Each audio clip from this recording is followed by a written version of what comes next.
கலை astro channel நேயர்கள் அனைவருக்கும் வணக்கம். இந்த 2025-26ஆம் ஆண்டுக்கான ராகு கேது பயிற்சி பலன்கள் விருச்சிக ராசிக்கு எப்படி இருக்குங்கிறத இப்ப பார்ப்போம். விருச்சிக ராசி நேயர்களே, கடந்த காலத்துல கேது உங்களுடைய ராசிக்கு 11ஆம் இடத்துல இருந்து உங்களுக்கு பலவிதமான நன்மைகளை கொடுத்திருப்பாரு. அதாவது பல தொழில்கள் செய்யக்கூடிய சூழ்நிலை உங்களுக்கு ஏற்பட்டிருக்கும்.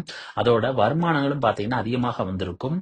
அதே நேரத்துல கடந்த காலத்துல ராகு உங்களுடைய ராசிக்கு 5ஆம் இடத்துல இருந்து பிள்ளைகளுடைய வளர்ச்சியில கொஞ்சம் கெடுதலை பண்ணியிருப்பாரு.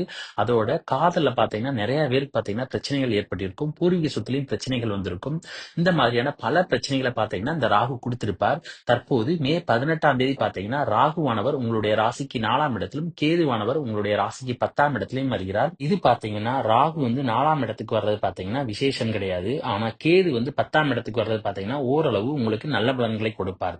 இந்த கேது 10ஆம் இடத்துல வர்றதுனால உங்களுக்கு பல தொழில்களை கற்றுக்கொள்ள வேண்டிய ஆர்வம் என்பது உங்களுக்கு ஏற்படும். அதே நேரத்துல பல தொழில்களை கற்று நீங்க புதிதாக தொழில் ஆரம்பிப்பதற்கான வாய்ப்பும் இருக்கிறது. அதே நேரம் நீங்க செய்யற தொழிலை பாத்தீங்கன்னா நேர்வழியில் செய்வீர்கள். இந்த நேரத்துல உங்களுக்கு தொழிலை கத்து கொடுத்தவங்களை என்னன்னா நீங்க நிச்சயம் மறக்க கூடாது. கடந்த காலத்துல உங்களுக்கும் மூத்த சகோதர சகோதரிகளுக்கும் இடையே பாத்தீங்கன்னா பிரச்சனைகள் எல்லாமே வந்திருக்கும். இப்ப எல்லாமே அது நிவர்த்தியாகி மீண்டும் நீங்கள் இருவரும் ஒன்று சேர்வதற்கான வாய்ப்பும் இருக்கிறது. கேதுவினுடைய 11ஆம் பார்வையானது உங்களுடைய ராசிக்கு 12ஆம் வீட்டுல விழுவதனால உங்களுக்கு ஆன்மீக ஞானம் பாத்தீங்கன்னா இந்த நேரத்தில் அதிக அளவு வருவதற்கான வாய்ப்பு இருக்கிறது.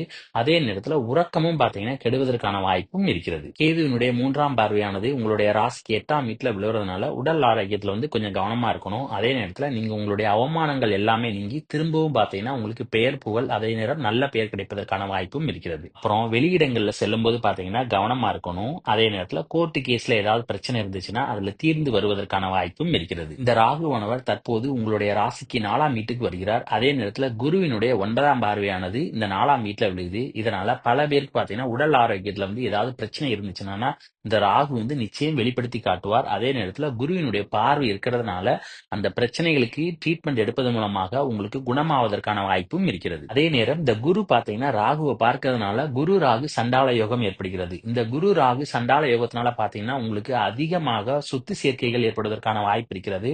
அதே நேரத்துல நீங்க ராகு 4ஆம் இடத்துல இருக்கிறதுனால வில்லங்கம் எதுவும் இருக்குதா அப்படிங்கறத சரிபார்த்து வாங்குவது நல்லது. உங்களுடைய வீட்டுல பாத்தீங்கன்னா அதிக அளவு சுபகாரிய நிகழ்ச்சிகள் பாத்தீங்கன்னா இந்த வருஷத்துல நடைபெறுவதற்கான வாய்ப்பும் இருக்கிறது. உயர்கல்வி படிக்கிற மாணவர்களுடைய படிப்புல பாத்தீங்கன்னா ஓரளவுக்கு நல்ல முன்னேற்றம் இருக்கும். ஏன்னா குருவினுடைய பார்வை 4ஆம் வீட்டுல விழுவதனால நிச்சயம் அவர்களுடைய படிப்புல முன்னேற்றம் வருவதற்கான வாய்ப்பும் இருக்கிறது. இந்த குரு ராகு சண்டால யோகத்தினால பாத்தீங்கன்னா பல பேருக்கு புதையலுக்கு சமமான யோகங்கள் கிடைப்பதற்கான வாய்ப்பும் இருக்கிறது. இந்த வருஷம் நிறைய விருச்சிக ராசிக்காரர்கள் பாத்தீங்கன்னா உங்க வீட்டுல கிரக பிரவேசம் நடைபெறுவதற்கான வாய்ப்பும் இருக்கிறது. ராகு மற்றும் குருவினுடைய பார்வையானது உங்களுடைய குடும்பஸ்தானத்துல விழுவதனால நிறைய விருச்சிக ராசிகள் பாத்தீங்கன்னா இந்த வருஷத்துல நிச்சயம் திருமணம் நடைபெறுவதற்கான வாய்ப்பு இருக்கிறது. அதே நேரம் அதிக அளவு பாத்தீங்கன்னா உங்களுக்கு தங்கம் இந்த வருஷத்துல வருவதற்கான வாய்ப்பும் இருக்கிறது. நிறைய பேர் பாத்தீங்கன்னா இந்த வருஷத்துல கண் மற்றும் பற்கள்ல ட்ரீட்மெண்ட் எடுப்பதற்கான வாய்ப்பும் இருக்கிறது. குருவினுடைய அதிசார காலகட்டம் மற்றும் வக்ர காலகட்டத்துல பாத்தீங்கன்னா உங்களுடைய பேச்சுக்கள்ல கவனமா இருக்கணும். அதாவது அக்டோபர்ல இருந்து மார்ச் மாசம் வரைக்கும் பாத்தீங்கன்னா நீங்க குடும்பத்துல அதிக அளவு பேசுவதை தவிர்க்க வேண்டும். இல்லை என்றால் உங்களுடைய பேச்சுக்கள்னால பாத்தீங்கன்னா குடும்பத்துல குழப்பங்கள் ஏற்படுவதற்கான வாய்ப்பும் இருக்கிறது. அதே நேரத்துல குடும்பத்துல பாத்தீங்கன்னா அடிக்கடி சண்டை சச்சரவுகளும் ஏற்படுவதற்கான வாய்ப்பும் இருக்கிறது. ராகுவினுடைய 11ஆம் பார்வையானது உங்களுடைய ராசிக்கு 6ஆம் வீட்டுல விழுவதனால கடன்கள் வாங்குவதற்கான வாய்ப்பு இருக்கிறது. இந்த கடன் பாத்தீங்கன்னா பெரும்பாலும் சுப கடன்களாக இருப்பதற்கு வாய்ப்பு இருக்கிறது.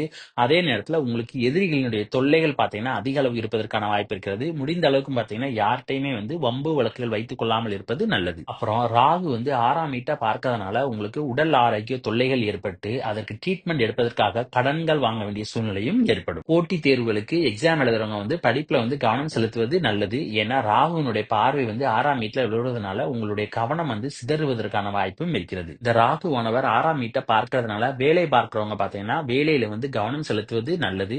ஏன்னா 6ஆம் இடத்தை பார்க்கறதுனால நிச்சயம் வேலையில தொல்லைகள் கொடுப்பதற்கான வாய்ப்பும் இருக்கிறது. அப்புறம் உங்களுக்கும் மேலதிற்கும் பாத்தீங்கன்னா கருத்து வேறுபாடுகள் அவ்வப்போது போவதற்கான வாய்ப்பும் இருக்கிறது. ஆகையால் முடிந்த அளவுக்கு பாத்தீங்கன்னா வேலையில விட்டு கொடுத்து செல்வது நல்லது. அப்புறம் இந்த வீடியோ பிடிச்சிருந்தா லைக் பண்ணுங்க, ஷேர் பண்ணுங்க, கமெண்ட் பண்ணுங்க. மறக்காம பக்கத்துல உள்ள பெல் பட்டனை கிளிக் பண்ணிருங்க. தேங்க்யூ.